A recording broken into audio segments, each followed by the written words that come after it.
పెళ్లి జరగబోతోంది, ఇంకొక 2 నిమిషాలు అయితే అబ్బాయి తాళి కట్టేస్తాడు. స్టాప్ ఇట్, ఆపండి ఈ పెళ్లి అని వచ్చింది. ఎందుకు అనంటే ఆ పెళ్లి కొడుకు పెళ్లి దుస్తుల్లో హిందూ సాంప్రదాయంలో పెళ్లి చేసుకోవడానికి సిద్ధమైన వాడు హిందూ కాదు, హిందూ ముసుగులో ఉన్న జిహాదిగాడు. చూడండి బొట్టు గినక పెట్టుకొని ఎట్లున్నాడో ఈ జిహాగాడు. ఏం లైట్లు పెట్టుకున్నారా?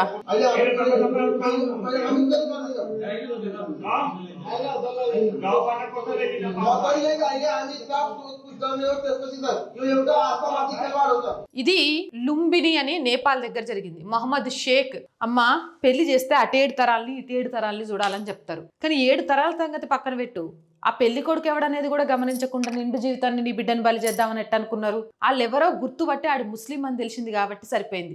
లేకపోతే నీ బిడ్డను కూడా ఆడు పెళ్లి చేసుకున్నాక మతం మారమని కొట్టి ఈనకపోతే ముక్కలు చేసి సూట్ కేసులో పెట్టేటోడో, లేకపోతే ఏ ఇస్లామిక్ కంట్రీలలో టెర్రరిస్టులకు అమ్మేసేటోడు. ఇలాంటి జిహాదీగాళ్ళు ఇగో సిగ్గు లేకుండా లైట్లు పెట్టుకొని కూర్చున్నాడు. ఇలాంటి జిహాదీగాళ్ళు మస్తు ఎక్కువైపోయినారు. హిందూ పేర్లతోటి బురిడి కొట్టించి హిందూ అమ్మాయిలు పెళ్లి చేసుకొని వాళ్ళ జీవితాలు కాలు రాయడానికి.